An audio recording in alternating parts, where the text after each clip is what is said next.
Our Nation Sports Show. Tonight on the Nation Sports Show, we give our analysis of the NBA's All-Star Weekend festivities that took place in San Francisco. The second half of the regular season begins later on this week. As reported last week on the Nation Sports Show, Aaron Rodgers will not be returning to the New York Jets as their starting quarterback for the upcoming regular season. Where will the former MVP and Super Bowl champion land next as a starting quarterback during the offseason? The next league season begins on March the 12th. It's showtime.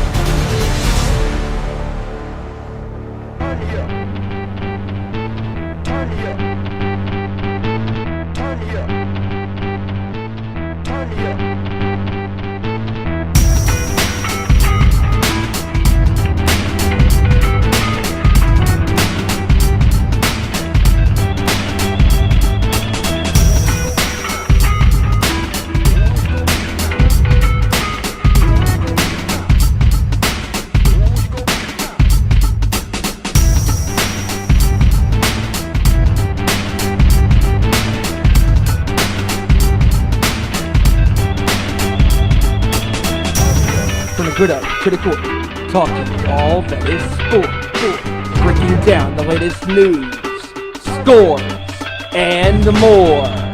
Welcome to our Nation Sports Show.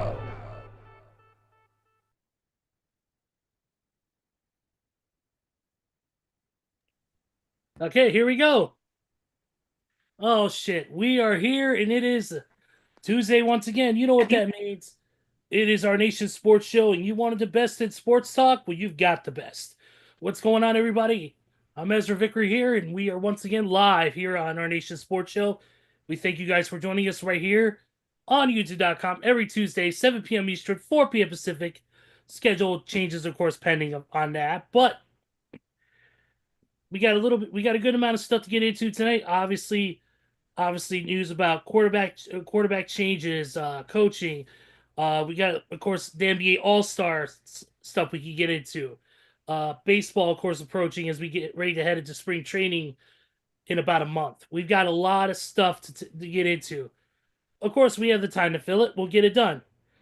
But let's go ahead and interact. Ways you can interact with us, and that is, of course, at _sports show on the X Twitter machine, Facebook.com / Our Nation Sports Show, and Instagram.com / Our Nation Sports Show. Don't forget to follow our sister show, The Nation's Corner, at The Nation's Corner on YouTube and on Instagram and Facebook and Twitter are at Nation's Corner. Don't forget to follow them there, 7 p.m. Eastern, 4 p.m. Pacific for all things professional wrestling. Of course, they come off a little bit of a 2-week hiatus with an early start to all the shows this weekend, from the Jersey J Cup to Vengeance Day to All-Star Grand Slam Australia and everything in between. We're gonna dig into that. 7 p.m. Eastern, 4 p.m. Pacific every Saturday on YouTube. Also, don't forget to follow at 2 Sweet Cosplay across all socials. We are in the process of getting things together. We will have some news hopefully within the next couple of weeks. It's looking very promising is all I can say right now. So keep an eye at 2 Sweet Cosplay across all socials, including YouTube, for more information as it becomes available. But enough of the blogs and all that stuff. Let's go ahead and get into it. And joining us for the first half hour of this show or so, it is our pleasure to have back on the show a man who's got more things to do right now. He's got more issues right now than Deebo Samuel with the 49ers. Ladies and gentlemen, please welcome KR, Kevin Rory. Yeah, what's going on, everybody? Yeah, I've had a little hiatus with, one thing after another, and I tell you what, if you've never had the flu, don't get it. I would not recommend. 0 out of 0 out of 10 would not recommend it. That took me out. I've been out for about 3 weeks dealing with it, the complications from it, and I'm just finally, as of Sunday, starting to feel a little bit back to myself. So just glad I can be here for at least the first half hour or so and talk some sports and just ready to roll. Absolutely, brother. Glad to have you back. Also, Joey Thornton will be joining us here in just a little while. He's running a little bit behind schedule, but he will be with us soon. And unlike LeBron James, he will actually be here. So don't worry about that. But let's get to the patriarch of this show. Without him, this show would not be possible. I mean, this guy, his rants last longer than six degrees of inner turbulence by Dream Theater. Ladies and gentlemen, please welcome the hard hitting but quite loving Stephen Wyand. What's up? Well, I would say that's debatable with the rants as long as 6 degrees of inner turbulence. Okay, we'll give that one to Elder then. Never mind. Sorry, Elder. We'll get that one to Elder. But yes, we are here. We are live. It's gonna be a fun night recapping the NBA All-Star Weekend festivities from the Bay Area in San Francisco this past weekend. Unlike the Chiefs, there was a three-peat in the slam dunk contest. We'll get to that. Kevin was at Raw last night. Very good show last night with WWE. We'll talk a little bit about that as well. Also, as also reported last week, Aaron Rodgers is no longer returning to the Jets. There is talks that maybe Pittsburgh is interested in bringing him in, since there also is talks that Russell Wilson could be leaving the team and all that. But all that and so much more. Let's do this, fellas. Yeah, absolutely. And by the way, it wasn't Aaron Rodgers is no longer with the Jets. The Jets say we don't want your old decrepit dark retreat living ass. Get the hell out of here. That's exactly what it is. But yes, we do got a lot to get into. Let's start with the NBA All-Star break. Obviously, there was a lot that went down. Obviously, we had the NBA All-Star Celebrity Game, which was cool to watch. Featured a lot of great talents from around the world. As far as in their own industries, movies, TV, music. Even in basketball, we had I believe Harrison Barnes. We had Big Baby Bear Davis. We had a lot of good talent. We also had Bailey as well, of course, who was on there. Mm-hmm. And the coaches were Barry Bonds and Jerry Rice, which is hysterical. Except she was on a minutes restriction, from what I was told. I was wondering why she didn't play very much or take many shots. I'm pretty sure they told her not to play more than X amount of minutes, and so she just kind of came and gone. Yeah, well, of course, she had to fly out the next day for a Vengeance Day out in she had to fly back out. So you don't want to risk injury to a dumb basketball game. Yeah, I know, absolutely. But it's just good to have a native like that around, just to be involved. So yeah, absolutely. And they were in the Bay Area was a great host area for the All-Star game. They did it right. I will say that much. They did it completely right. Well, except if you're a Chris Paul or Victor Wembanyama, who, like you said, AKA the Los Guerreros. Yeah, they tried to lie, cheat, and steal, and they got caught. The man of the hour, too sweet to be sour. Unlike LeBron, he'll let you know when he's coming on the show. He is here. JT, Joey Thornton, what's going on, man? Hey, what's going on, everybody? Sorry for hopping on just a little bit late tonight. Had to go run some errands real quick, but I'm here ready to talk some sports, and I see Kevin's joining us tonight. What's up, dude?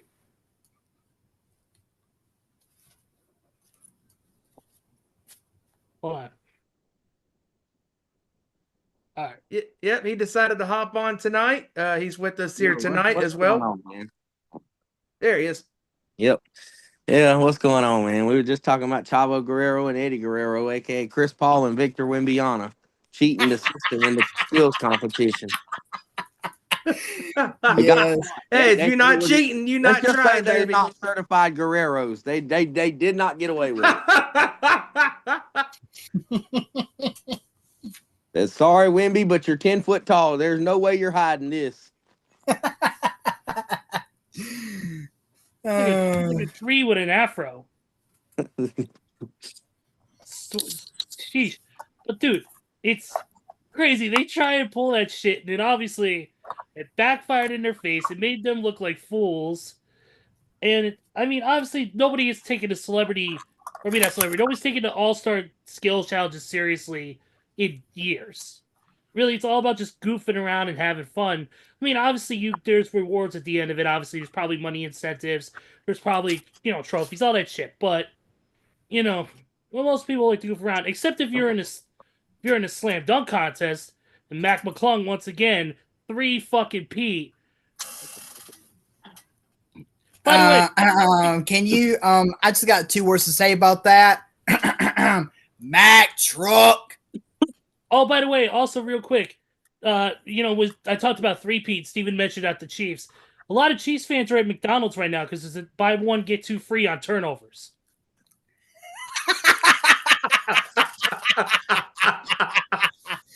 Yep. And what's more, the legendary GOAT himself, Patrick Mahomes, will be cooking and serving them. Oh man, Mac McClung, dude, what a fucking beast, man! And then he did the dunk. He did the dunk over the car.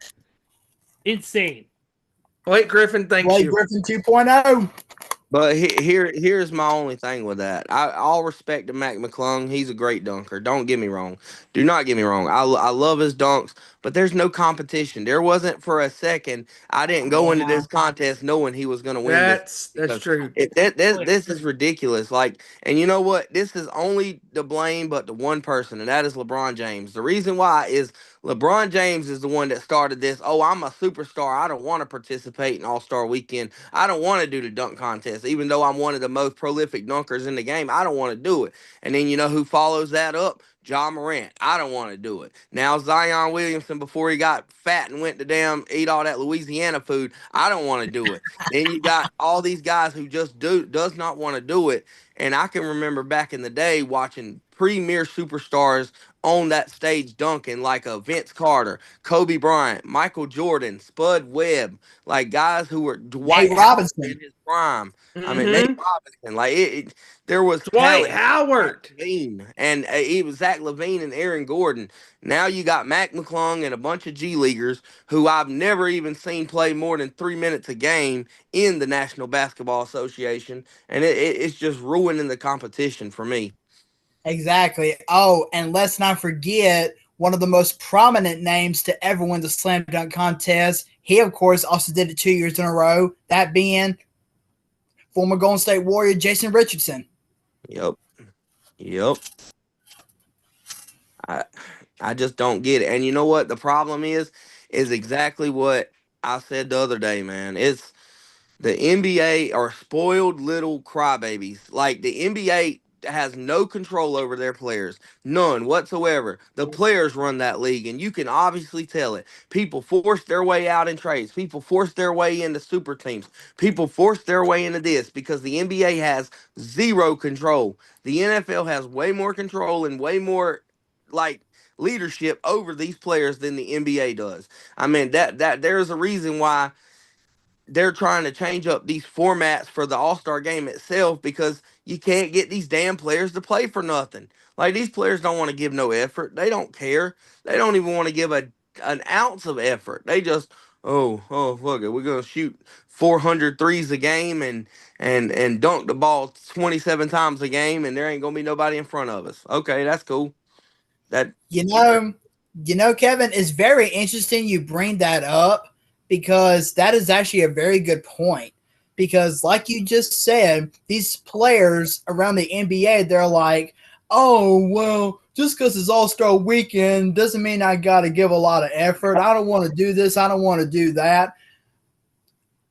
I don't want to get all competitive in this All-Star game. But yet, it's those same players who back over the weekend were saying, oh, well, I don't know how I feel about this new format. I don't like all the breaks in between the games. Yep. Make up your mind, people. Choose one path or another. But guess what? Why did they change the format? Because of the players. If the players would have just gave effort from the jump, it would never be changing to this format.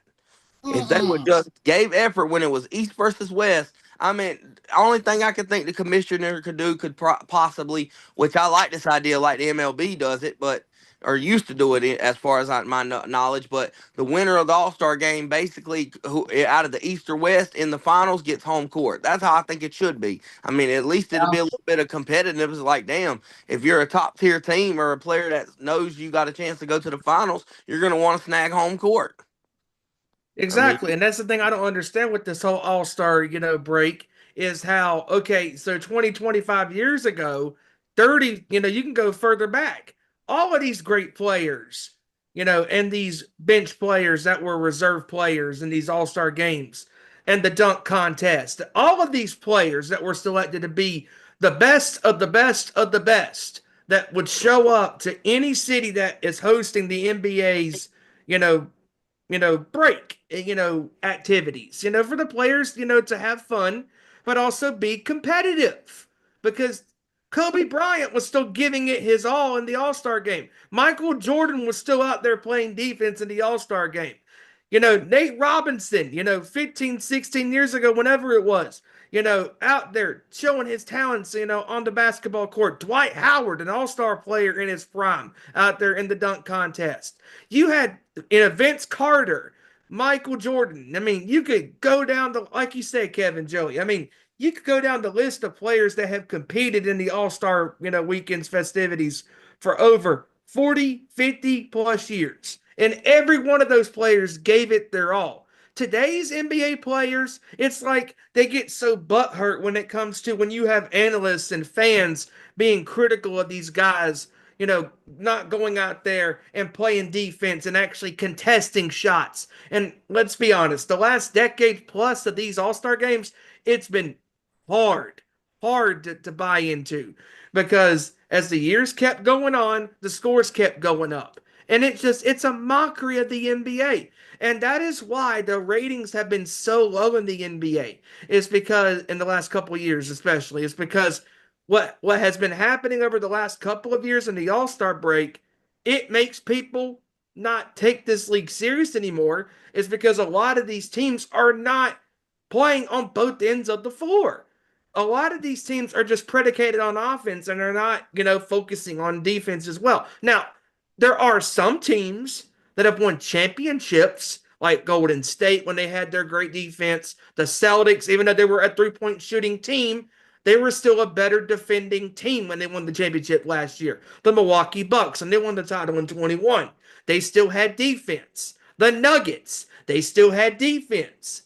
Those teams that have won championships in some way or another, defense was a part of the reason why they won the title.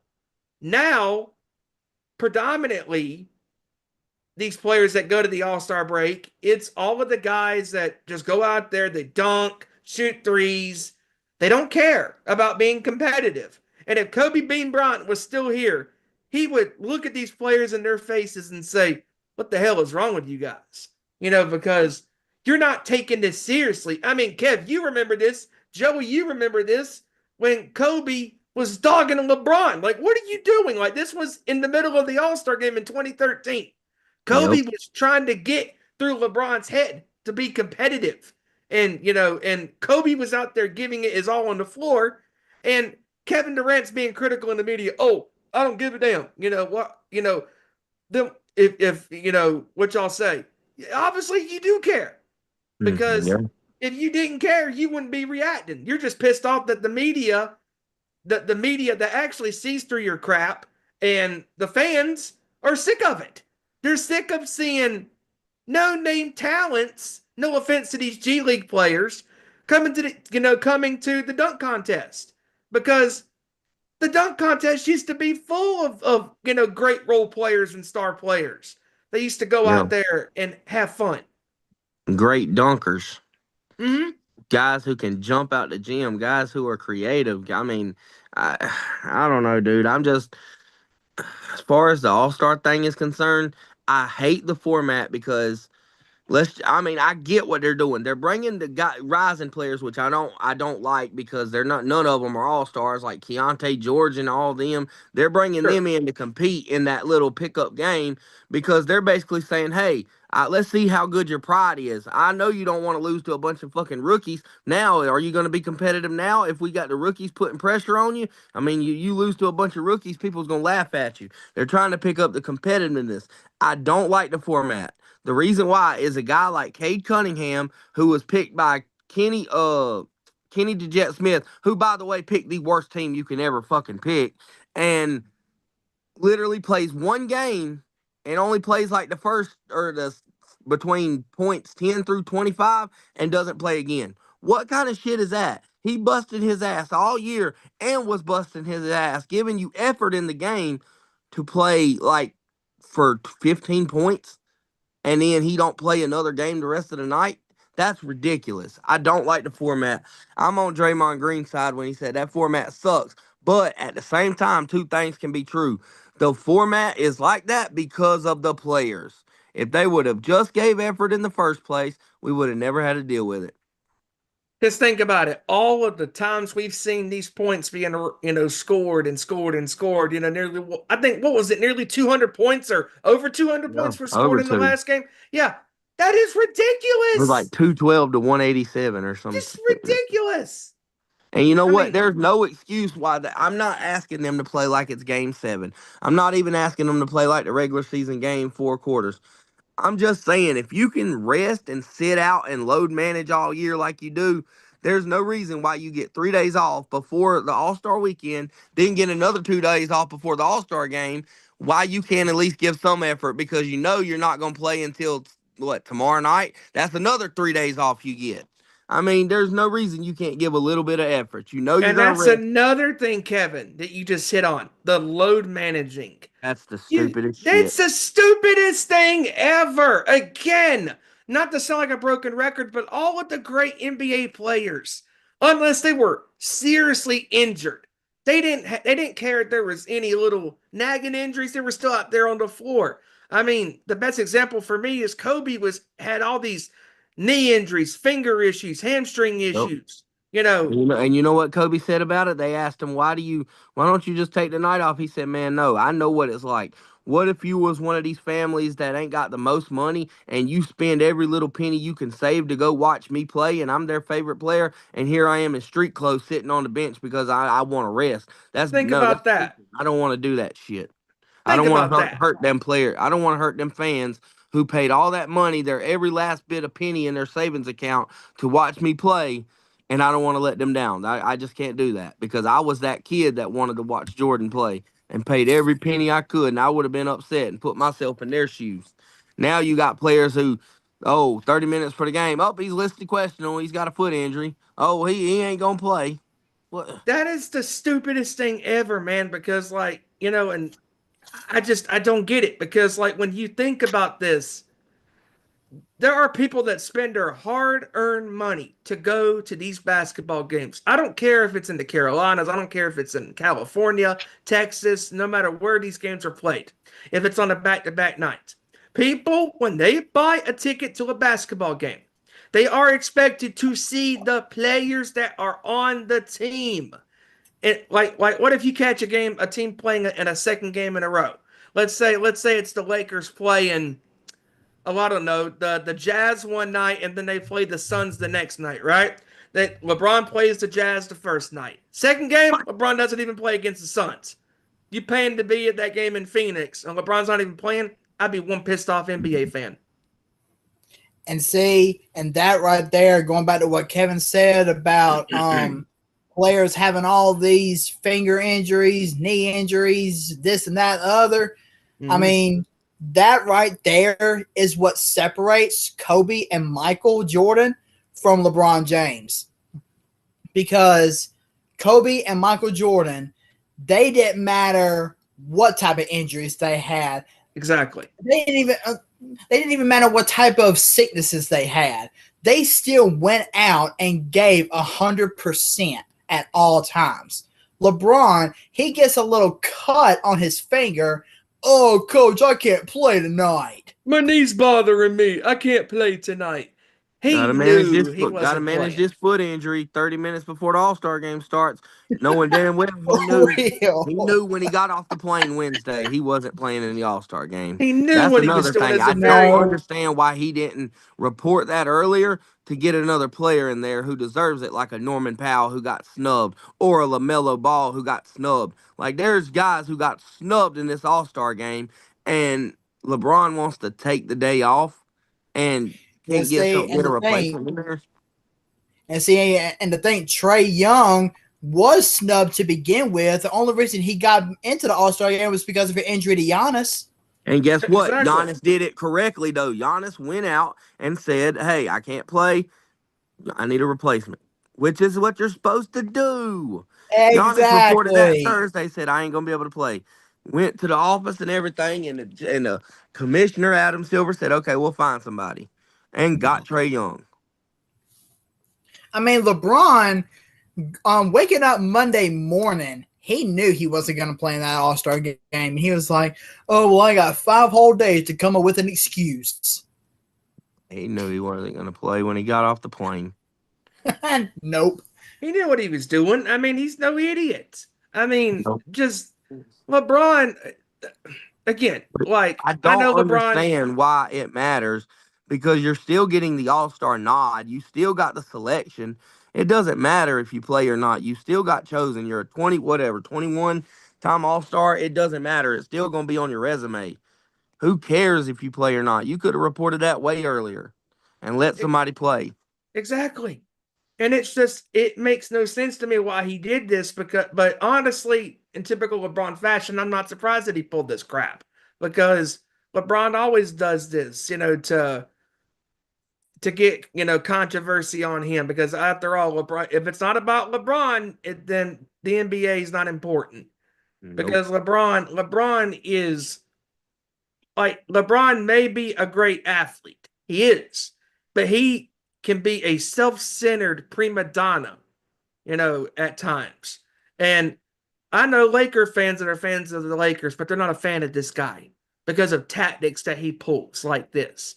Like this is a Yeah. very selfish, conniving move to take a great player, that has had a great season like Powell has, to snub Powell out of the game to begin with, and to not give him a spot. If LeBron would have reported, to his coaches or to the league saying, "Hey, I can't play. Give it to somebody else who can actually play," I would give him actually respect for doing that because he was a bigger man, to admit, "Hey, I'm not healthy to compete in the game.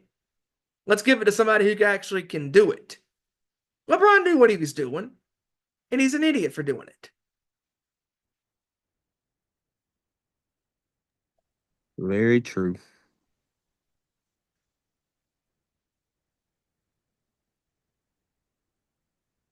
I mean, if Anthony Davis was named an All-Star, he would. I'm pretty sure he would say to somebody, "Hey, get somebody in there that can take my spot." He's not gonna make it all about him.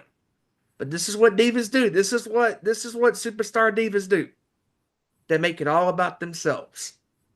Please, if anything, Anthony Davis is even more of a diva. They're divas. You don't fucking say. Wait, are they total divas? Oh dear. Sorry. Even go to I the mean, corner. honestly, you give Anthony Davis 3 minutes, and then boom, he's hurt. Did you And then boom, say he's hurt again. 3 minutes? Another 3 minutes. Oh Boom. no. Yes, I said 3 minutes. Oh dear God. Yeah, you Give give me him more. 3 minutes, and then boom, he gets hurt again. He comes back, another 3 minutes, boom, hurt again. The dude is made of plastic and bubble wrap. Yep. Dude has spent more time on the bench than the damn water boy. Hey, speaking of point. bad Got a basketball. point. Hey, speaking of bad basketball, did anybody catch the damn strays the Charlotte Hornets were catching last night? When Austin Theory said, "Yeah, we ain't talking about our championship. We're talking about the Hornets. How about that? They got one ball and no championships." Yeah, poor Hornet catching strays.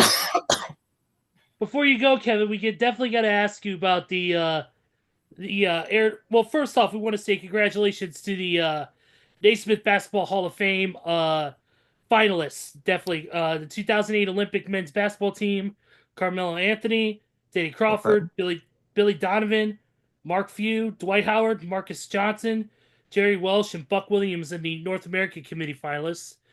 In the women's, you have Nice. Jennifer Azzi, you have Sue Bird, Sylvia Fowles, and Maya Moore. Nice. The Molly Bolin in the women's veteran committee. Dusan Ivkovic in the international committee finalists, and then for the contributors, Mickey Arison and Tal Brody. So we want to Nice. Very nice. say congratulations to the finalists. Kevin, your take on the Aaron Rodgers situation. Of course, Aaron flew to New York to meet with them to discuss his future, and the Jets told him, "Yeah, we're moving on. We're done with you. Next." Yeah, smart decision. I mean, you got to get rid of the tumor, the cancer in the locker room. The only way you do it is get rid of Aaron Rodgers. I mean, start fresh, try to rebuild a culture. That's the first step with a new coach is you want to build a culture. And to build a culture, you can only have one voice in that locker room. You don't need Aaron Rodgers' voice distracting players. You need the head coach, Aaron Glenn. You need the one guy. You need him to lead his men. Aaron Rodgers will not let him lead him. And that's the problem. And that's why they did that. So that's a smart move. I mean, plus you got quarterbacks in the draft. I mean, you got Sam Darnold possibly up. I mean, dear God, I know it's the Jets, and he's gonna be back seeing ghosts. But still, you got quarterbacks to pick from. You ain't got to damn sucker up and pucker up and kiss for Aaron Rodgers to be back. So I like that move that the Jets are doing. Yeah, yeah. All jokes aside, I thought it was a smart move for them to do that. Look, Aaron Rodgers is not in his prime anymore. He's of elder age at this point. Has his skills fallen down? He's still a pretty sharp quarterback, but he's not what he used to be, obviously. And they want to move into a younger, different direction, and that's exactly what they want to do to get that culture back, like you said.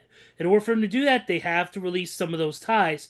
Also, from what I heard, also too is Devonte Adams is also scheduled to be cut as well when Aaron Rodgers is officially cut. But the problem is with the Jets, if they cut him like they're expected to cut him, they're going to have $49 million of dead money on the cap. Yeah, Yep. and this Devonte Adams, potential cut move by the Jets is also on Aaron's hands because Aaron Rodgers was the man who brought Devonte Adams in from the Vegas Raiders to the Exactly. Jets, and it did not pan out. Nope, not at all. Now, as far as the Super Bowl goes is concerned, Kevin. Now, I know we talked about it briefly yesterday, but what were your thoughts on this game? Because I know I was reading your post on Facebook because you said it last Sunday in that first half when Patrick Mahomes was getting his ass handed to him by the Philadelphia defense. He looked suspect all year long. He did He's not play really been great. looking suspect the last 2 years, to be honest. But I'm just saying they need to cut off these talks about him and Brady right now. I don't care what cheating scandals you got Brady in and this and that. I just know I've never seen Brady play that pitiful in a Super Bowl. I've never seen Brady play that pitiful in a Super Bowl. Even in his losses, Brady still played better than Mahomes did. Yep, that his defense let him down in them losses. The Chiefs their offense let them down. In both of their losses, their offense let them down and their defense let them down, but their defense let them down even more this time because it Yep. seems like they got the memo. Yeah, stop Saquon Barkley, but they also forgot to stop those high flying weapons that they got at the receiver and tight end position with Devontae Smith and AJ Brown and Dallas Goedert. Yep. Very, very, very, very, very opinionated last week during that game, and you were very spot on with your takes during that game because it was not even close. Like the game was over. And you said it to me last night. You said it to me last night on the way to Raw last night. You said, I don't know what it is about Brady and Mahomes, but every time Mahomes has either faced Brady or Brady's calling his game, he can't do it in front of Brady. Pressure, You know, pressure bust Mahomes. mm-hmm. I Lost mean, to him in the AFC Championship game, the Super Bowl, and then he lost to the game against the Eagles when Brady was calling the Super Bowl. yep. And what's crazy to me is it takes Mahomes 5 games to throw 5 interceptions. It took Brady 10 games to throw 4 interceptions in a Super Bowl. In the Super Bowl. So that should tell you all you need to know right there. And Yeah. you and I said it to you yesterday. I said on the way up to the game or to the show last night for WWE. I said, you know, Tom Brady was sitting there silently thanking the football gods above that he did not get one up on him by winning his third consecutive title in a row. Yeah. Because they would all have went ahead and called him the GOAT after that. Even though he doesn't play worth a crap all year. I don't know. They played sus, and I don't know what the fuck Travis can't see is doing out there because that mug can't see a damn lick. I mean, what is he doing? He looked bad last Super Bowl with Dre Greenlaw covering him, but damn, he looks even worse this year. I mean, He's too busy thinking about he's too busy thinking about how he's going to propose to Taylor Swift. yeah, well, he better figure out how to stop these fans from booing the shit out of Taylor Swift because she got booed out the damn building out at the game too. They showed her on the screen and it rained. Hey, you thought it was a new day out there, as many boozes were being rained over Taylor No, Swift. no. Ooh. No, you thought it was Dirty Dom Mysterio out there. Yeah, that's exactly who you thought it was when Taylor Swift The came on that booing, the screen. booing was absolute.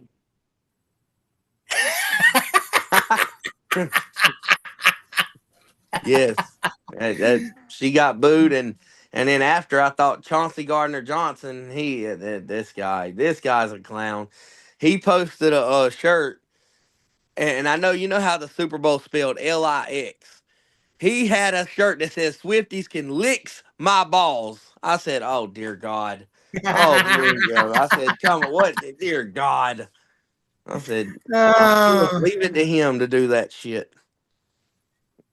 Yeah, and also, I mean, obviously, I don't know who did it, but leave it to somebody to chuck a beer can or beer bottle, I should say, at Philadelphia Eagles GM Howie Roseman, giving him a nasty cut on his forehead.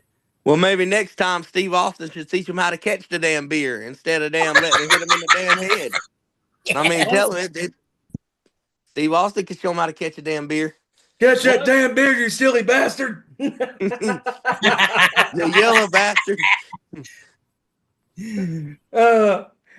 Yeah, like just catch it. I gotta, dude. That would be on eBay for like $50,000. Oh, you mean Yeah. you mean like the Kiss listen Pure Gold to record? this, guys. Oh no. Real quick. The band Kiss to celebrate their one big single back in 73, 74 is called Strutter. They decided to release an album, a special 5-inch album. Here's the thing. One album is gold plated in 0.999 pure gold. The other is a 5-inch album made of 8 grams of 0.999 pure gold. The gold plated album, $2,500 each, and there's only 100 of them. Oh, and then the pure gold album, $50,000, only 5 pressed. damn. I believe it. Damn. I believe it. Well, that was because Gene Simmons came up with the idea, and you know that Gene, he's a money grubbing bitch. Buy this now. Okay, real quick, Kev, before you leave, other news topics. Real quick. Obviously, I posted in here that our good old favorite quarterback Andy Dalton is signed a 2-year contract to remain with Bryce Young and Steven's favorite team, the Carolina Panthers. Bullshit. There you go, Steven. You can finally get you an Andy Dalton jersey. All right. Hey, if you're not down with that, Andy Dalton has 2 words for you: job security. I thought it was pick 6. that might be the other 2 words. The Hey. first 2 is job security. Kevin, before you go, I got to ask your opinion on this. I don't know if you saw this or not, but did you catch when Dak Prescott was doing an interview saying that he thinks the Cowboys are close to the Eagles in the Super Bowl or challenging the Eagles for the Super Bowl? Yes, I did, and I shared it on Facebook and I commented it. I said, "Yeah, they're closer to the Giants than they are closer to the Eagles." Just say that. They got a better chance of competing with the Giants than they got competing with the Eagles. I mean, come This on, guy's man. You hire a hallucinating. head coach who didn't even call one offensive play last year. I mean, Yeah, this guy's hallucinating. Pretty much so. Oh, Damn, that's to think that you have a shot in hell in competing with Philadelphia when practically the same team is returning next season. Yeah, good luck with that. Leave it to the Cowboys to make the news during the Super Bowl week. yeah, for real. Somehow. Oh, wait. I'm just now getting breaking news. Oh, yeah, the Dallas Cowboys have already been eliminated from the playoffs next year. Yep. They're All losing in. the wild card round. They're going all in. Oh, before you go, as well, talk about the experience last night being at Raw last night in Charlotte. Oh man, that's a hell of an experience, man. I ain't even gonna lie. I mean, some of the entrances, like just to watch it live and see it live, is absolutely insane. Like the pops the crowd had for like guys like AJ Styles, like that was a wild pop he got. Jey Uso, I mean, you had literally Pat McAfee said 17,000 people in unison singing Jey Uso's song and yeeting while he gets in the corner and he yeets as well. That's something to behold, man. That I've never heard anything like it. I'm glad I went. It was one hell of an experience. Even the after show, the pop Cody Rhodes got. I mean, apparently he was born in Charlotte. I did not even know that, but that was pretty cool that he came out there and was talking about that and the entrance and just to watch Cody come out there. That was pretty sweet too. And even Seth Rollins, just watching 20,000 people do the whoa, that was absolutely insane. And shout out to my daughter for helping me boo the shit out of New Day and get them out the ring. And I even had people in my area in my stands. They were saying that Raquel Rodriguez is built like Luke Kuechly. Someone said, Jesus Christ, someone needs to get her on the Panthers. Them broad ass shoulders. She looks like she plays linebacker for the Panthers. Holy shit. Oh my God. Well, all that stuff was cool, man. I mean, even to when Bianca Belair and them came out, beat the shit out of Liv Morgan. That was funny as hell. I mean, Pat McAfee getting on the Austin Theory. That was hilarious. Pat McAfee telling Gunther, he's like, yeah. You never know. A yeet can happen here and a yeet can happen here, and then you can yeet all over yourself. And hey, it's one night. Anything can happen. I think he can beat you. And what about that opening segment, man? Because that was a nice way to start. I loved Sami it. Zayn. Oh man, that hit me. So good. I was not expecting Sammy to be there. That actually shocked the shit out of me when the first segment of Raw was Sammy out there. I was actually very shocked. I mean, I am a little upset I didn't get to see Punk. I know Punk wasn't there, and Rhea obviously on her honeymoon, but that was two. But I think everybody else makes up for it, man. That was pretty damn sweet. And also, yeah, going back to that Raw last night because I was watching it on TV. I watched that first segment, watching Sami Zayn and Adam Pearce go back and forth, and I'm like, I'm telling you, I had two words on my mind, and I told this to Kevin earlier. I said, I got two words on my mind: unsanctioned match. And then Adam Pearce said it, and I'm like, yes, let's go. And look, for those of you who have never seen Kevin and Sammy outside of WWE, who have never seen their Fight Without Honor, Ring of Honor, their ladder war at Final Battle 2012, the Fight Without Honor, which is basically an unsanctioned match, at Final Battle 2010, all the different wars they've been involved in against each other, you're in for a fucking treat. You're in for a violent affair because those two will put each other through hell. And they will steal the show. Yeah. I guarantee you. Look, the Elimination Chamber matches are going to be great. don't get me wrong, but that unstation match will steal the show in Toronto with two boys from Canada beating the living shit out of each other. I think it will Yep. because this match is two guys who have been in this professional wrestling And it's 2 business decades in the making. for 20 years. And these guys have been up and down the road. They have been together practically. Their paths have always crossed each other in some way or another, whether it be Ring of Honor, or WWE. They both found each other in both of those companies. And their history just goes along the way, and this is a culmination of 20 years of these two men being in this business, blood, sweat, and tears, giving it their all, in and out on the road, traveling away from their families. This is going to be a fight. This is not going to be your catches can skills wrestling match. This is going to be an all-out brawl, and I'm so looking forward to it. Go ahead, Kev. That's one thing that I love that opening segment. That kind of started the show off right for me. And let's see. I thought another thing was cool, and I don't know. You can watch it at the end, but I don't know why. But everybody started putting the Fireflies out during the Seth Rollins I know match. the reason why. That was a sick ass. That was sick as hell to look at. The reason why is because after Bray had passed away, people knew that Seth and Bray were really close. Yeah. That did the house shows shortly after Bray passed away. They threw up the Fireflies during his match, and it became a thing. Every now and then, fans would throw Fireflies up whenever Seth wrestled because it helps him remember Bray and all that. And so, it's fans do that in honor of Bray, but they do it for Seth too because they know how close him and Bray were as friends. I just know to watch that live and see like thousands and thousands and thousands of lights just light up was absolutely insane too. And then, oh, by the way, that match between Seth and Finn Balor was absolutely off the charts to watch too. That was definitely a classic for me. But also, poor Judgment Day, they struck out. What, they're 0 for 4. They struck out big time. But another thing is to see the size of damn Braun Breaker, this guy is a damn freak of nature. I watched when he came out the crowd. He is literally built. He is like a walking muscle Coke machine. And when he speared Dom, I just knew he broke Dom in half. And I thought it was funny. He got outside and threw his shirt, and AJ caught his shirt. What a slick ass catch! I said, "Look, he needs to go play." Yes. AJ needs to go play wide receiver for the Panthers, catching shit like that. Shit, go play with the Chiefs because unlike DeAndre Hopkins, he would have caught that pass.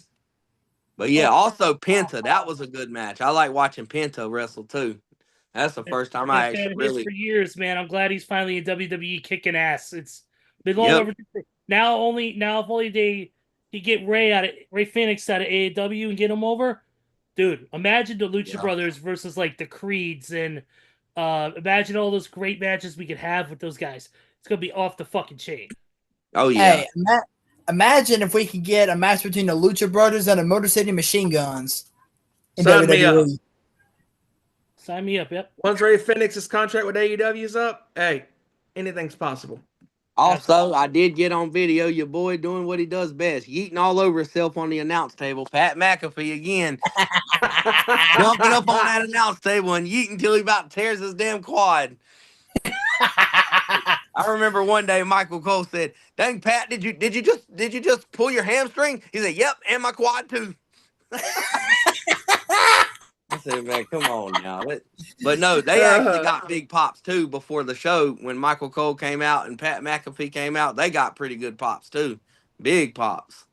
Definitely. Pat McAfee acting like a fool, throwing his pen up and he's just so funny to like just his actions, just his character is so funny. That's where Pat McAfee doing what he does has literally been the best thing for WWE. It is. He's himself basically. What I forgot. There was one quote he said that I still remember to this day. He was talking about Dirty Dom. He said something about what did he say? Something about Liv wanted a dumb something, and he was like, yeah, but instead he got a dumb Dom or some shit. I said, oh dear God, that is funny as hell. I said the shit he says is hilarious, man. But nah, that Raw experience, dude, that was Got me one of them customized Jey Uso Charlotte Hornets Yeet shirts too. I mean, that was pretty sweet. I'm not a Hornets fan, but I'm an NBA fan and I'm a Jey Uso fan. So to be able to get the NBA and Jey Uso on a shirt, pretty damn sweet.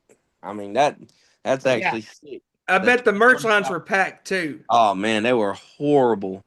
And I got my daughter the little Yeet hands too. She loves it. She went home and put them on her feet, looked like she was a scuba diver. And started yeeting that way. Man, I'm telling you what, I really hope they're setting up Jey Uso to beat Gunther at WrestleMania, because that would be. I mean, that would literally be a Kofi Kingston moment. I do like Gunther's heel character though. He basically scolded the shit out of the crowd last night. He said, "Yeah, trying to reading you is like, or he's like talking to you is like reading Shakespeare to a dog." I'm like, damn.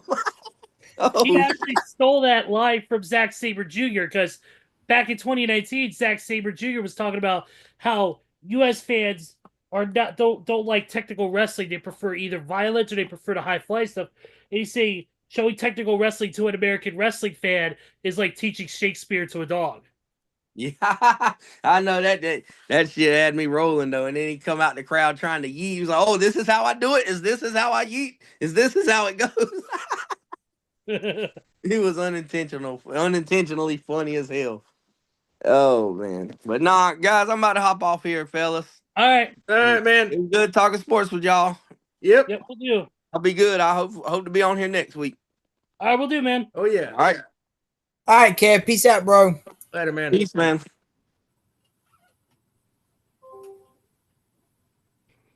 All right. Thank you to Kev for joining us for about good 51 minutes here. That's good. 51:50. Let's go ahead and move on to some other. Want to give a shout out real quick to one of my friends, Don, here in the chat. What's up, man? What's up, Don? All right. Here's one thing for us, and that's, of course, the continuing downfall of one Justin Tucker. Oof. 8 more women have came out and said that they has had sexual misconduct with him at where else? Massage parlors.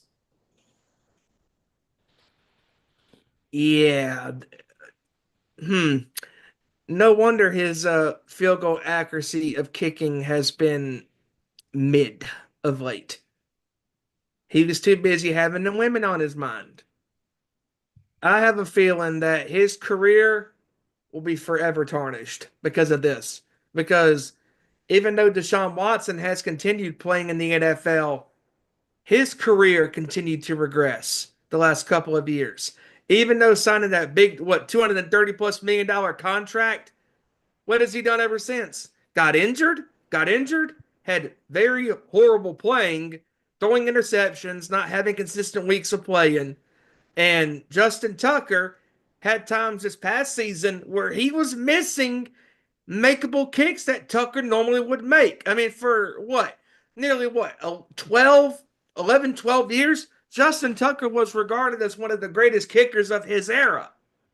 Well, in the last year, he had one of his worst statistical years of missing kicks that he normally would make in his sleep. And these allegations that are coming out on him, they're very alarming. And Baltimore's got another problem on their hands. And to be honest with you, Justin Tucker was the last person I was expecting to pull possibly anything like this. Yeah, it was a shock when it first all came out. I was like, what? I'm like, oh my God, not another Deshaun Watson situation again. Here we go. Yeah, his career is going to be down. It's going to be down the tubes now that this all went down. I hope it's all, most of it, if not all of it's, no good, if it's all just hearsay, but I doubt it. I doubt it. I highly doubt it. Because all the numbers on Deshaun Watson were coming out, with these, the massages and stuff like that, and inappropriate with women and stuff like that. And now that this stuff as it kept, progressing, started think the numbers started coming out, more women kept coming out, speaking out, giving their thoughts on this, and just more added fuel to the fire, on Watson. And now the same thing's happening with Tucker. This is such a a short period of time. Yeah, I agree on that, man. It's crazy. Moving on from that real quick, in other news, hold on. In other news, we have let's see, any big news in the world of the NFL? I know it's been kind of quiet since obviously Super Bowl is coming to an end. This week, I believe, is the beginning of the week where players could actually the franchise tagging, is yeah, but there's is only underway. There's only three notable players who are under franchise tags. One of them signed. One of them being Andy Dalton, who ended up signing a 2-year deal instead of getting tagged.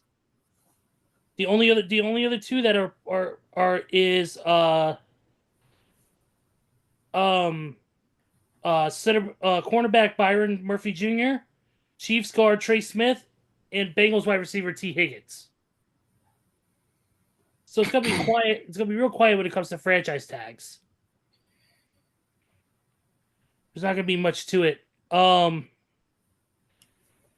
That's a good point by Don here in the chat. Kickers are like relief pitchers in the NFL. When they are on a slump, they are on a slump. Okay.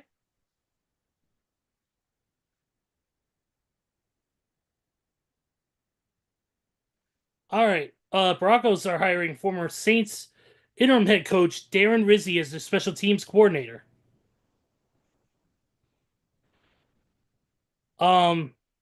Tommy Doyle announced his retirement from the NFL a few days ago. Interesting. Yeah, number 72 tackle for the Buffalo Bills. Travis Hunter, the Heisman Trophy winner, who played offensive defense at Colorado, is listed as a defensive back for the NFL scouting combine. Interesting. Yeah, his days of playing both offense and defense are over. Yep. He's gonna have to be committed, to one or the other, because you can't play both positions in the football, or in the NFL, I should say. Exactly. The Dolphins have informed former Pro Bowl running back Raheem Mostert that they are releasing him, per his agent Brett Tesler. Now, he is still a pretty dynamic running back, for his age. I mean, because I think that there are, teams out there that could use his services, like Kansas City. Because Kansas City's running game, let's be honest, was not that great. And they got exposed by Philadelphia last Sunday in the Super Bowl. Yeah, but here's a little bit. There's a little bit of a teensy tiny bitsy problem with that, Steven. Yes, Kansas City's running game was definitely lackluster this season, including the Super Bowl. But do you really think Raheem Mostert is gonna go to a team like Kansas City, who already has Isaiah Pacheco and Kareem Hunt under expensive contracts to play to be a third wheel? No, hell no. I think. Now that I think about it, maybe he'll go to maybe Buffalo could use him as a second, running back along with James Cook. Yeah, maybe. Well, Baltimore doesn't need him because they got Derrick Henry and who's the other guy? Well, we know one team that can't or they won't be able to get him. That, of course, is the Dallas Cowboys because they got no cap space whatsoever. Way to go, Jerry Jones. Yeah, because I sent you guys the graphic of all the cap space amounts a few week. Yeah, you sure did. Yeah, you sure absolutely. did. Let me see if I can pull it up real fast. Absolutely. If you want an easier route to do it, Joey, all you got to do is click on on the group chat's name, go down and click on view media files and links. Yep, got it. Okay. Also too, Ohio State has a new defensive coordinator. His name, Matt Patricia, the former Lions head coach and assistant coach in the NFL. Oh, and I know Don knows Matt Patricia very well because Matt Patricia, I mean, even though he did win a Super Bowl as did defensive coordinator for the Patriots with Belichick, he was not that great of a coach. Sorry. That's a downgrade for me. Oh, and real So quick, yeah, hold on, so yeah, real quick, Joey. here's the numbers right here. The Dallas Cowboys have negative $2,380,470 in cap space. Ooh. Yeah. But Who's got the most cap space out of everybody? the most cap space, that's the New England Patriots, 124 million. Ooh. Yeah, so they got a lot of money to play around with to sign some good talent to build a good team around Mike Vrabel. You know what I mean? Yeah, as a matter of fact, the top three teams with the most cap space are the Patriots, the Vegas Raiders with just over 95 million, and my Washington Commanders with just over 82 million. And the Commanders are going to spend some money. I know they are. Oh, you better believe. Hey, as a matter of fact, I heard from Adam Peters himself that we are actually going to be aggressive here in this offseason. And I'm like, oh, yeah, I'm ready to see what Adam Peters will do next. Hey, I'm ready to see what he'll do next. Oh yeah, definitely. It's gonna be offseason coming up. Is gonna be interesting. Also circling back to the NBA real quick, if we can, because we're obviously our sports are kind of a little bit limited right now outside of baseball and hockey, basketball and hockey, because baseball's getting ready to start spring training and the NBA hasn't started yet. Again, yeah, and free agency doesn't start for another couple weeks to a month. So March 12th. March 12th. So yes. So, but tomorrow resumes the NBA season after the All-Star break tomorrow with one game tomorrow, and that is the Charlotte Hornets taking on the Lakers. and that also begs the question in the NBA when it comes to as we begin the second half of the season, there are teams that are trying to get in the position to play in the playoffs, such as the Golden State Warriors when they got Jimmy Butler a couple weeks ago, and even though they won their last several games and have scored six or so more points and given up some less points or thereafter, but I just think that the stuff that the players that they've given up, such as Andrew Wiggins, I think that Golden State, if they're gonna get in, it's gonna have to be one of the last two spots in the playoffs because that play-in tournament is gonna bite them in the ass again. Because I don't think unless they go on a magical run in this second half, I don't even think Jimmy gets buckets Butler is gonna save their season. Because yeah, Stephen Curry's still there. He's still a number one option, but who did they really have besides Curry and Butler to score the ball? Because Draymond Green's just known for being a defensive player. Yeah, absolutely. And also in the Eastern Conference side of things, you got the Celtics are number 2, you got the Cavaliers are number 1, the Knicks are right there in the hunt. I mean, the Eastern Conference to me is the toughest conference because the Knicks, the Celtics, the Cavs, those three teams alone. Because the West, there are some good teams, but I just think that the East, just has the better defensive teams because it just seems like the Western Conference teams, all they like to do is, shoot threes and stuff. Well, a lot of the teams, like I said, like to shoot threes and dunk and stuff. But it just seems to me that a lot of the Western Conference teams have always been about offense, and not playing a lick of defense. Yeah, absolutely. Also, too, Steven, we forgot about one thing during the All-Star break. A fan named Jaren Barejas beat Damian Lillard in the Mr. Beast logo court challenge, beating Dame Lillard in a three-point shooting contest. Yeah. That's right. That's right. Because Damian Lillard had to knock down 3 half-court shots, but that college kid only had to knock down 1. And he did in one. Believe it or not, Lillard actually knocked down 2 of his 3 before he made his 1. Yeah. Yeah. The kid won $100,000.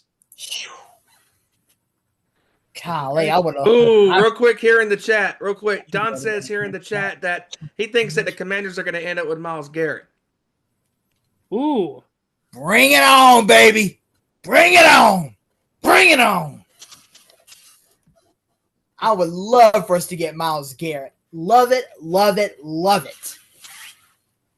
I mean, and apparently all the sports writers are saying the same thing because we've emerged as the betting favorites to land Myles Garrett. And I'm like, please, Adam Peters, let it happen. Please. Yeah. Because, I mean, imagine if we can get Myles Garrett and also bring back Dante Fowler and Bobby Wagner. Oh, boy. Oh, boy. We're going to have a run defense next year. We're going to have a run defense. Oh, yeah.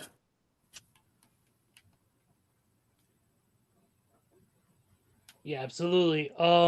Also, let's go ahead and move to the world of Major League Baseball. Joey, you being the baseball aficionado, have you heard any major news stories that you can give us right off the top of your head? One news story that I do have off the top of my head is the fact that it was reported out of LA Dodgers training camp that Shohei Ohtani has been cleared to resume throwing. So they're saying that he'll be barring any setbacks, he'll be able to be in the opening rotation around when opening day comes up. Yeah. And I happened to see earlier today that calling his first game in 4 years for Major League Baseball will be the one and only Joe Buck, who's gonna call the Baltimore Orioles New York Yankees game on March 27th at 3 p.m. Yeah. Also, too, the Cubs were able to snag Justin Turner. Yeah, I did see that earlier today. Yep. I think it was a 1 year, $6.5 million deal, if I'm not mistaken. $6 million with a $2.5 million incentive. That's it. Oh shit! Oh shit! NXT? Moose just showed up on TNA. We're on NXT. What? Really? And he's going to the ring to face off with Oba Femi. Oh, wow. oh my gosh, Moose. Wow.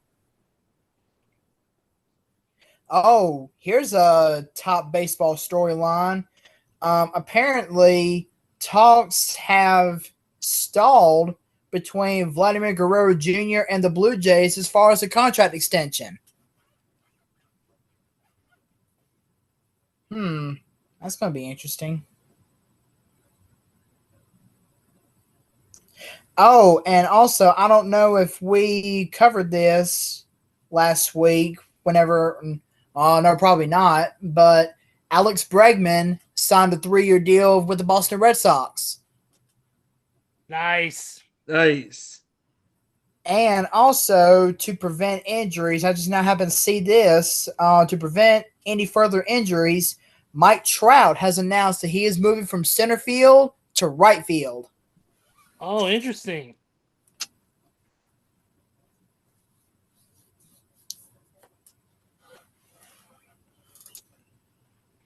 But yeah, I think let's see. In the Texas Rangers, they've added former Atlanta Braves reliever Luke Jackson on a 1-year deal.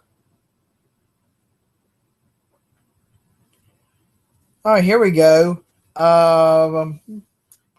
Breaking news from yesterday from senior MLB insider Jeff Passan. Shortstop Geraldo Perdomo and the Arizona Diamondbacks are in agreement on a 4-year, $45 million contract extension that includes a club option. Is that a deal will start in 2026 and buys out up to 3 years of free agency for the 25-year-old Perdomo. It's interesting. But, yeah, I think that's pretty much it for as far as baseball is concerned.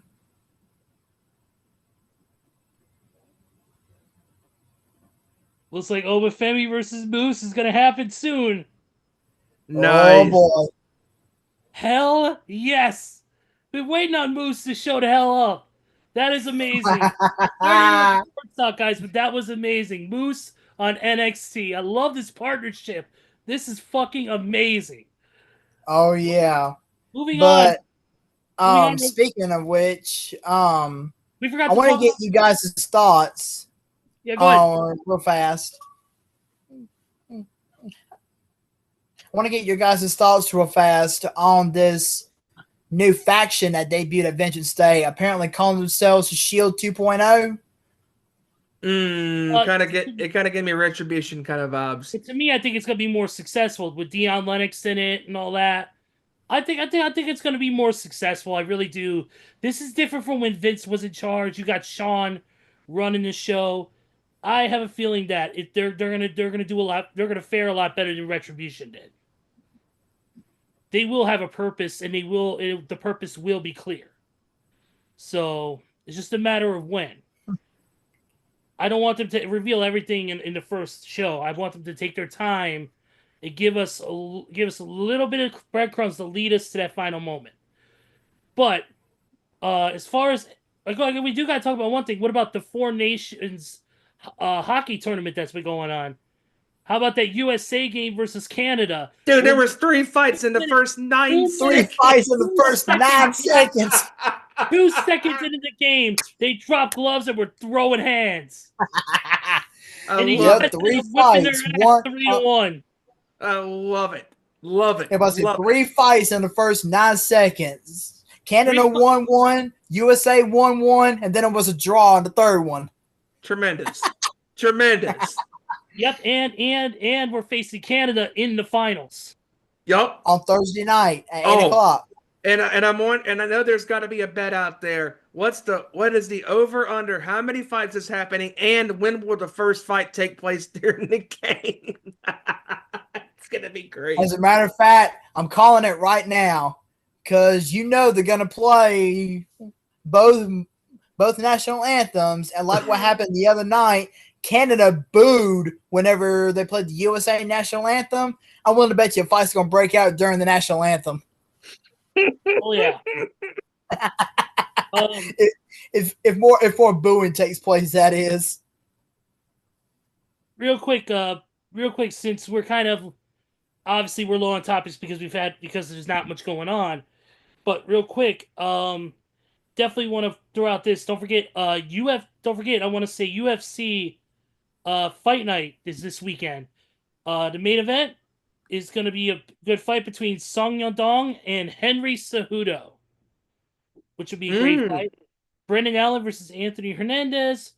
Also at a middleweight bout, a catchweight at 140, Rob Font versus John Matsumoto. John Silva versus Nelsik Bagdasarian.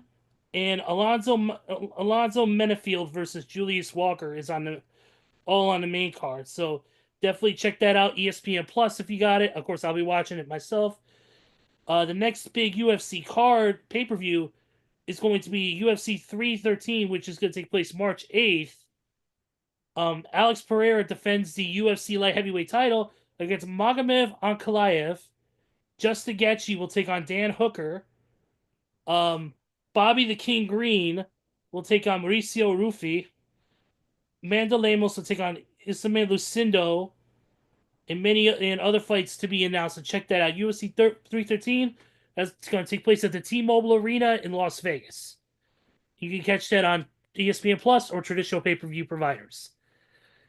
But I think that's it. Do you guys have anything else? Real quick, also I do want to bring this up real quick. We were talking about the UFL season starting up. That will also be starting on March the 28th and will run from March 28th through June 1st. Okay. The playoffs run from June 8th to June 14th. I think that's also the championship game as well. June 14th. Yeah, I think so. Yeah. Okay. So the UFL season will begin on March 28th. Yeah, absolutely, man. It's good. I can't wait for UFL to get here. Another run of football. I'm excited for it. Let's go. And that'll give us more content too, because obviously right now we don't have shit. Hopefully we will now that the All-Star break is over and we can talk about how Anthony Davis got injured again for another 2 weeks. But yeah, it's kind of tough, when there's not a lot happening. But definitely, once we start getting into the off season of things, and obviously more games start happening, that's when it's gonna pick up again. Because like once we get towards the beginning of the next league season, and stuff like that, that's where we'll get more NFL topics, and obviously we'll highlight some of the big NBA stuff happening and stuff like that. And obviously, once the March Madness tournament begins, that's gonna be fun. That's gonna be obviously something to check out. yeah. Any other thoughts or any other things you guys want to talk about before we wrap it up for tonight? One thing I do want to bring up as far as the Jets are concerned with Rodgers, and now that he's gone, from the team, Yeah. and reportedly Russell Wilson's going to be gone from the Steelers.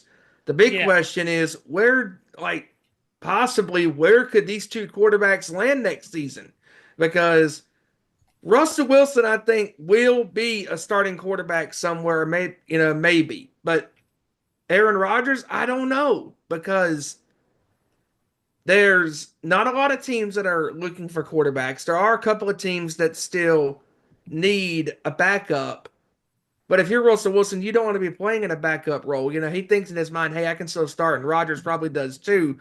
But realistically, I mean, when you look at the season that Russell Wilson had with the Steelers last year, the first half of it was successful. Then the second half, it was up and down. And he was playing like his days in Denver. It was not a consistent good year for Russell Wilson. And obviously for Aaron Rodgers, it was not a great year last year with the Jets. And that one bad year left a lasting impression on the Jets organization. And that's why they're moving on from him. And it's interesting because since Russell Wilson potentially is going to be out of Pittsburgh, will Pittsburgh go after Aaron Rodgers?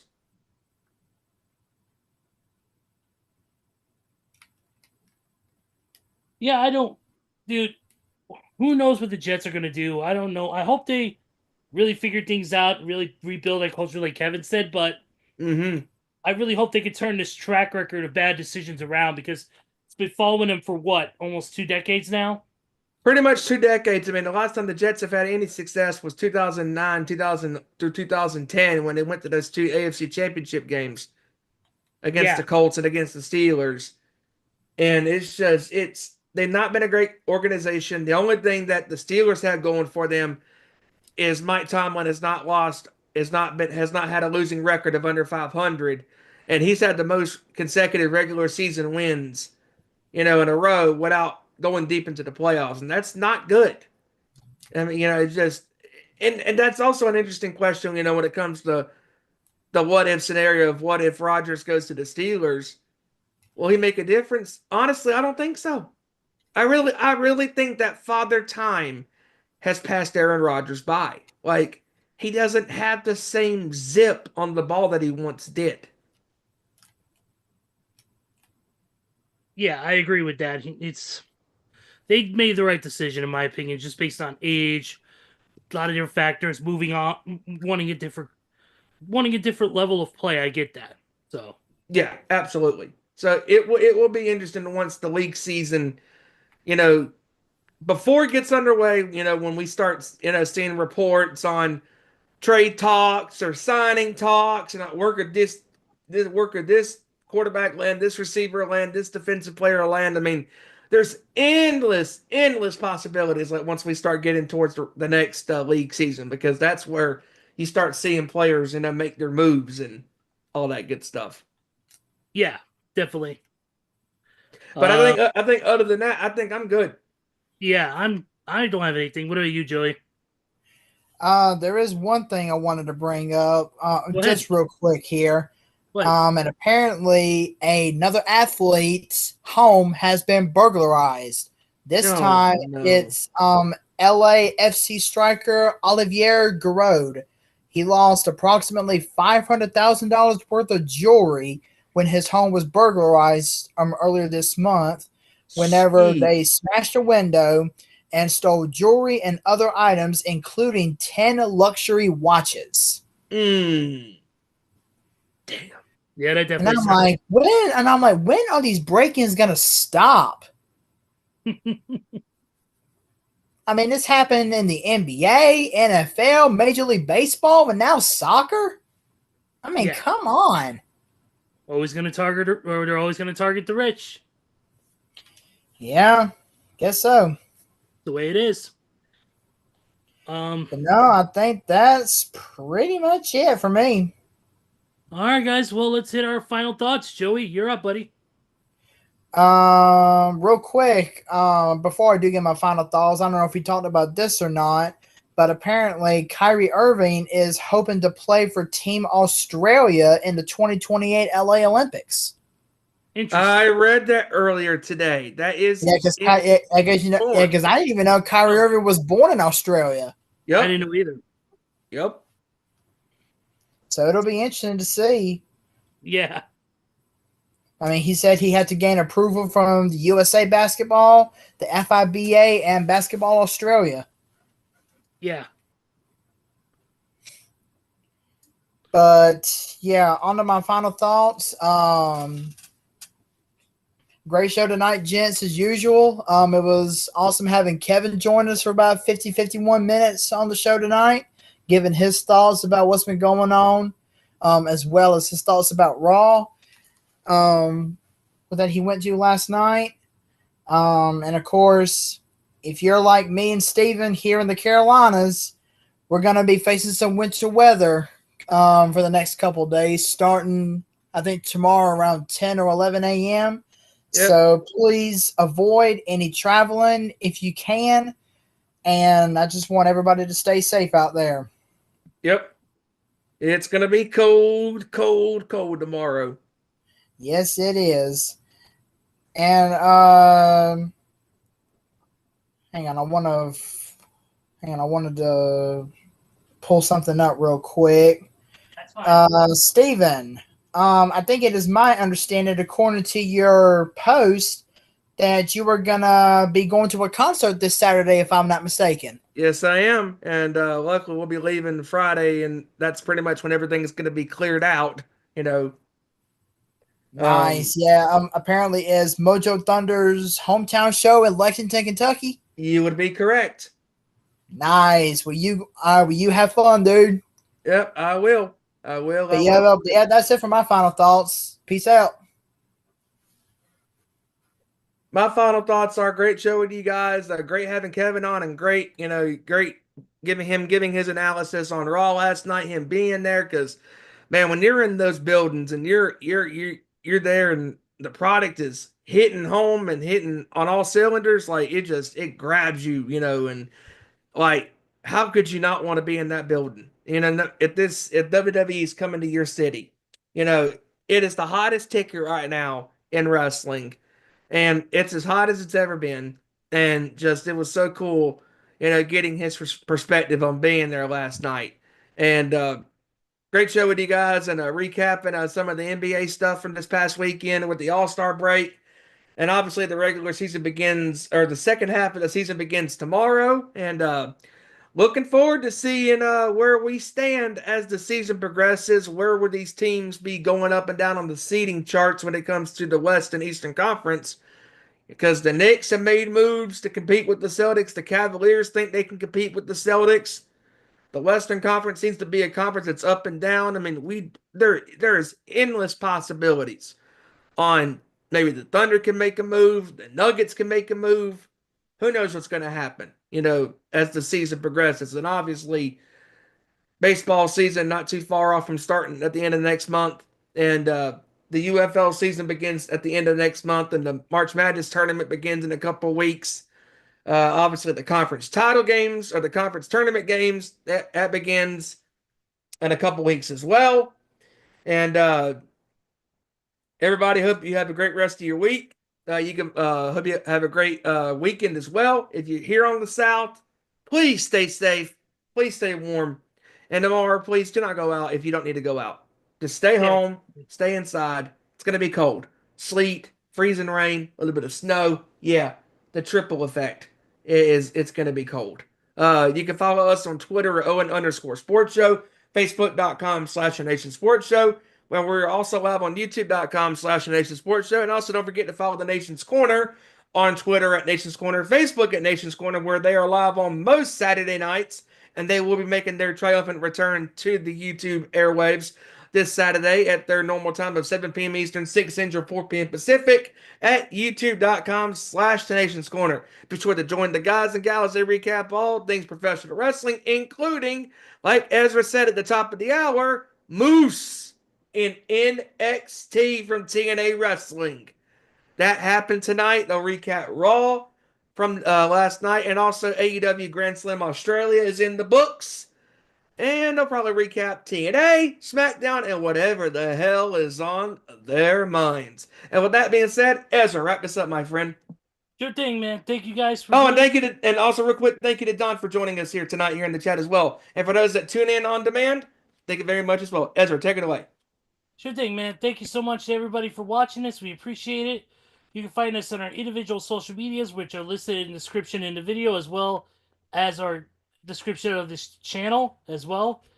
Don't forget to like, subscribe, and share with all your friends and family. We love for more followers to get on our show.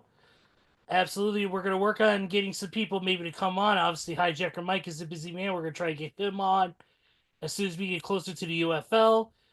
KRK Rory, hopefully we'll get him on a little bit more, but that's pretty much all I have. Once again, thank you guys for joining us. We appreciate the support. And from Joey Thornton, from Stevie Wyand, Kevin Rory, Hijacker, Randy, and everybody in the Sports Show Nation, I'm Ezra Vickery, and we will see you right here next week for another great edition of our Nation's Sports Show. Take care, everybody, and we will see you all next time. Same time, same YouTube channel. Have a great night, everybody.